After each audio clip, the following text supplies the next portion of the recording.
Bonjour, je vais vous présenter OpenThésor, qui est un logiciel de gestion des thésaurus, qui est développé depuis 2006 à la Maison de l'Orient et en partenariat avec le réseau Frantic et le consortium MASA et Humanum. Je vais vous présenter les points suivants: la refonte de l'interface graphique, navigation dans le thésaurus, les méthodes de recherche, et on fera un parcours rapide de la gestion, la modification des concepts et des thésaurus.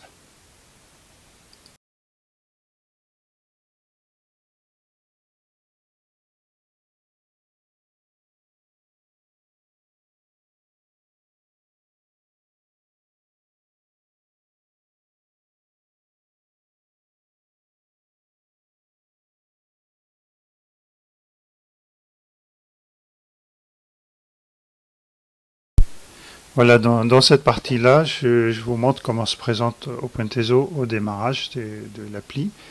Donc là, une présentation rapide du logiciel. Et ensuite, il faut sélectionner un thésaurus en particulier. On peut en avoir plusieurs pour naviguer dedans. Donc là, ici, je vais choisir les pactols des Frantic. Ici, on a par thésaurus un descriptif du thésaurus. C'est son mode de diffusion, avec la licence, le partenaire. Tout ça, c'est modifiable dans l'application. Donc si je sélectionne par exemple le thésaurus de l'UNESCO, c'est pareil, on a un descriptif qu'on peut choisir par thésaurus. Donc là, je reviens sur les thésaurus Pactols. Et ici, à gauche, on a la partie navigation dans les concepts. Donc ici, on voit les top termes. Donc à partir du top terme, on descend et on voit les termes spécifiques de ces top termes. Donc là, on a une navigation assez aisée et simple pour avoir une vue rapide de l'hiérarchie des concepts.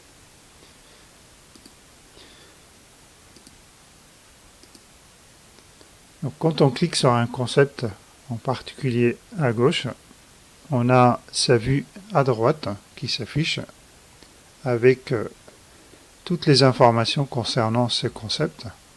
Donc on a également l'information dans quelle collection se trouve. Ici c'est sujet. On a l'appellation, on a aussi le concept générique spécifique associé et synonyme qu'on peut renaviguer dedans, ici, de la même manière qu'à gauche. Donc là, si je reclique ici, je peux rebasculer. Je peux renaviguer dans les thésaurus. Ici, je peux également aller vers les termes associés. Si je clique ici, donc là, je suis passé vers les termes associés de ce concept. On a également la possibilité de naviguer dans les langues. Si les concepts, les termes est traduit dans d'autres langues, on peut choisir cette langue-là et on rebascule. On peut renaviguer en anglais. On peut aussi choisir d'autres langues. Donc là, on voit que ça bascule. À gauche ne suit pas. Et il faut aller ici, cliquer. Donc tout ça, c'est paramétrable. On peut le rendre automatique. Mais pour des raisons de performance, il est désactivé par défaut.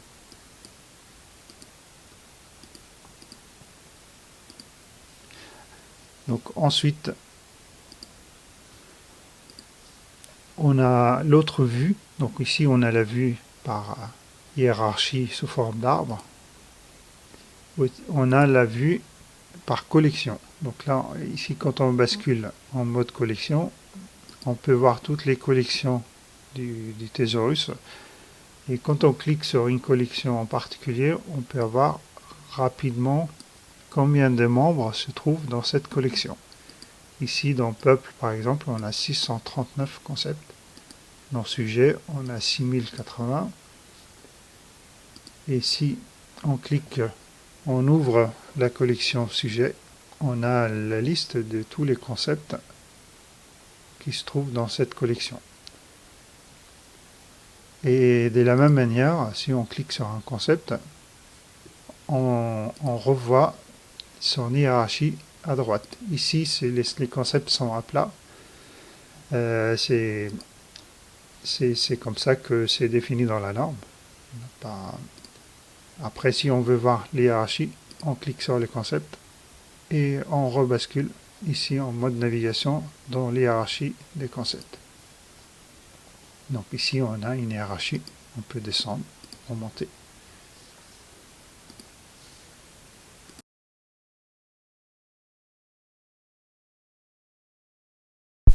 Donc voici les méthodes pour rechercher un terme dans le thésaurus. Donc, ici, on a une partie pour rechercher rapidement les concepts avec autocomplétion, suivant la langue qu'on a choisie. Donc là, si je clique sur les concepts, ils s'affichent rapidement. Je peux chercher également ici. Et là, j'ai tout le résultat qui s'affiche et on en sélectionne. Si c'est pas celui-là, on peut resélectionner un autre. On peut aussi rechercher par identifiant.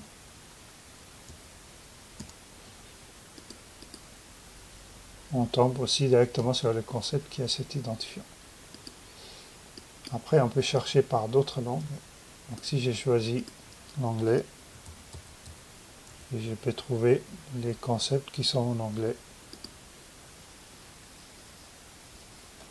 Il y a aussi une autre partie qui est index, c'est-à-dire on peut pointer rapidement les concepts qui commencent par. Donc là, je retrouve les concepts qui commencent par info. Et je peux aussi les préciser de le voir permuté ou avec les synonymes permutés, c'est-à-dire on peut rechercher sur le deuxième mot. Par exemple ici, stamp. Je trouve qu'un seul, et si je le mets en permuté, je peux trouver l'autre qui était caché.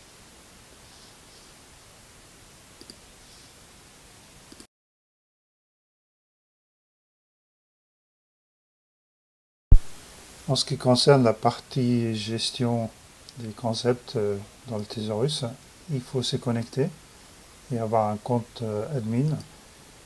Donc là, une fois connecté, nous avons tous ces onglets qui sont en plus, qui permettent d'intervenir sur tout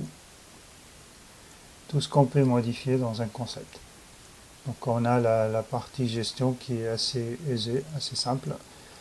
Je vous montre comment créer rapidement un top terme. Donc là je peux créer un top terme des types, enfin on va l'appeler France, et je l'ajoute à la collection lieu. Donc une fois que le concept, le top terme est créé, avec le fil d'Ariane ici, on a une vue rapide de la hiérarchie du concept jusqu'au top terme. On peut rajouter à la France par exemple un concept spécifique et je vais appeler ce premier concept Lyon. Le deuxième, je vais l'appeler Grenoble. Une fois que j'ai fini, je sors.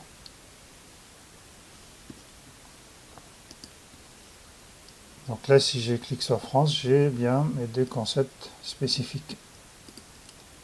Si je clique sur Lyon, je vais pouvoir, donc là je suis sur le concept Lyon, je vais pouvoir intervenir sur ce concept et lui rajouter tout ce que je souhaite rajouter. Je peux rajouter des traductions, modifier les traductions, ajouter des coordonnées GPS, les synonymes, et ainsi de suite. On peut même lui changer le groupe, l'appartenance à quelle collection.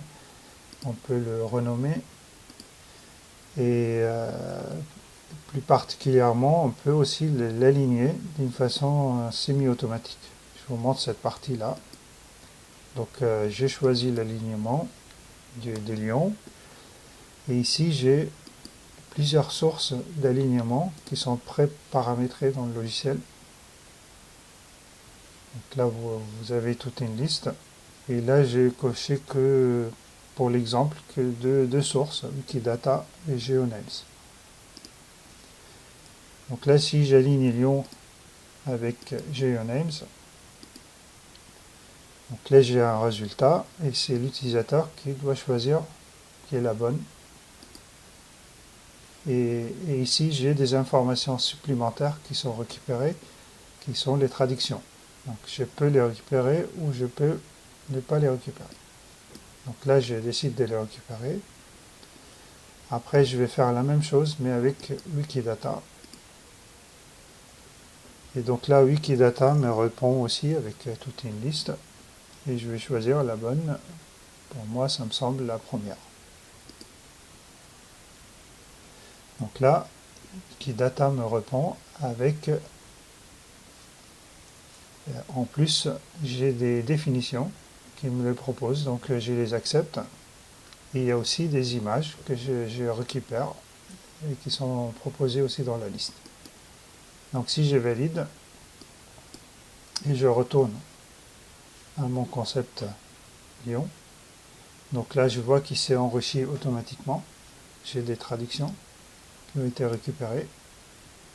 J'ai les coordonnées GPS des GeoNames et j'ai les alignements qui ont été rajoutés ici.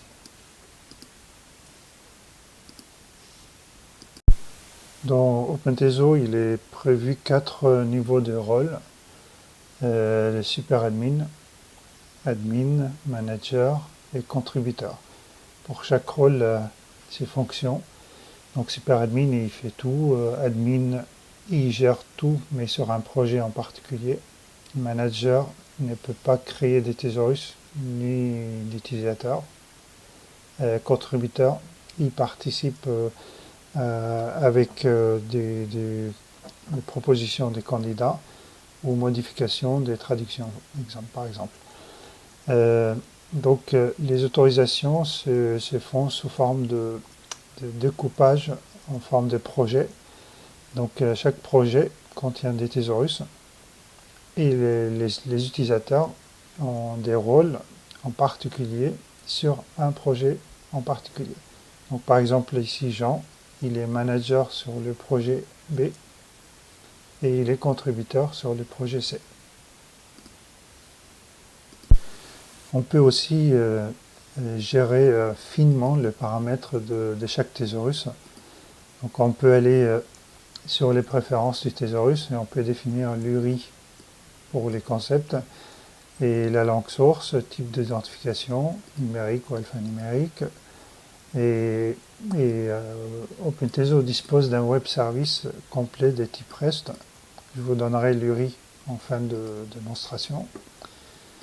Et on peut aussi définir pour chaque concept l'attribution d'un identifiant ARC en s'appuyant sur des serveurs, un serveur distant qu'il faut paramétrer ici.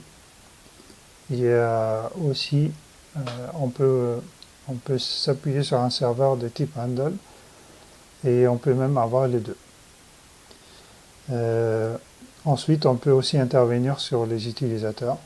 On peut aussi intervenir sur les projets qu'on a regardé. Donc on peut voir les thésaurus qui sont dans tel projet avec les utilisateurs. Et dans un autre projet, pareil, on voit les utilisateurs. Ici, on peut intervenir sur les utilisateurs pour modifier le rôle.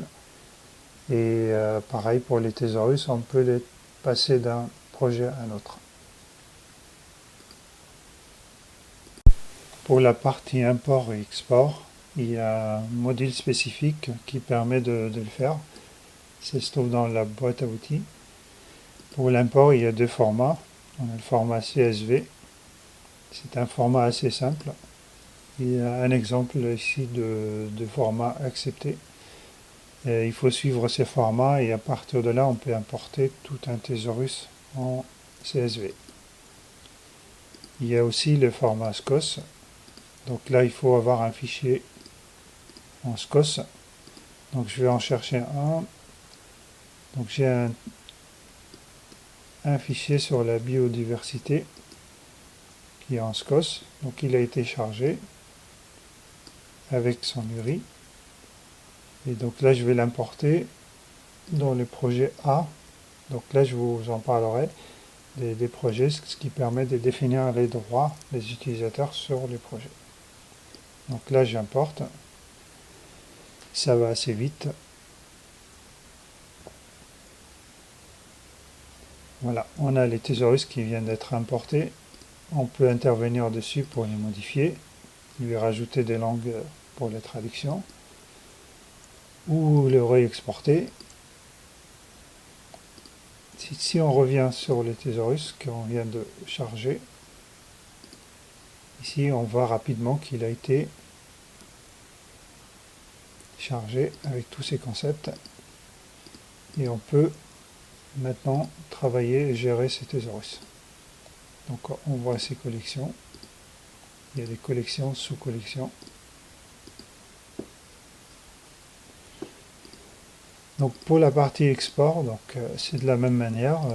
Si on a un thésaurus qui existe, on vient ici, on va proposer de l'exporter. On peut filtrer par langue ou par collection et on peut choisir le format de sortie et on l'exporte.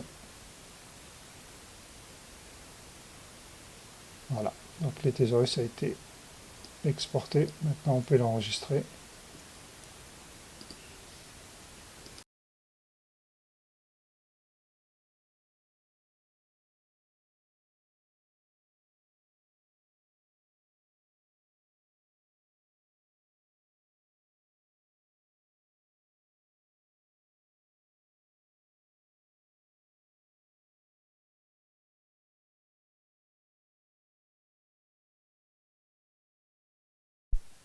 Aujourd'hui, Pactol, c'est plus de 60 000 concepts qui sont répartis dans 6 collections dont les intitulés ont donné son nom à Pactos. Peuple, anthroponyme, chronologie, toponyme, qui est géré à part, œuvre, lieu et enfin sujet. Les lieux représentent près de 80% des concepts et les sujets avec 26 top termes. Donc Pactos couvre ainsi tous les domaines de l'archéologie depuis la préhistoire jusqu'à la période contemporaine et les sciences de l'Antiquité. Donc il est multilingue, normalisé et citable grâce à ces jurys pérennes qui sont associés à chaque concept. Aujourd'hui, Pactos est un vocabulaire reconnu et intégré dans des projets de plus en plus nombreux. Les Pactos est utilisé pour indexer la littérature scientifique dans les catalogues bibliothèques, au-delà même du réseau Frantic, et par les éditeurs pour les revues académiques, mais aussi pour enrichir des données scientifiques dans des programmes de valorisation patrimoniale ou des systèmes d'enregistrement des terrains. Il est mis à jour en continu et fait l'objet d'un vaste programme de réorganisation structurelle et lexicale. Le réseau Frantic a toujours participé activement à l'évolution du logiciel OpenTeso et en particulier à la version qu'on vous présente aujourd'hui.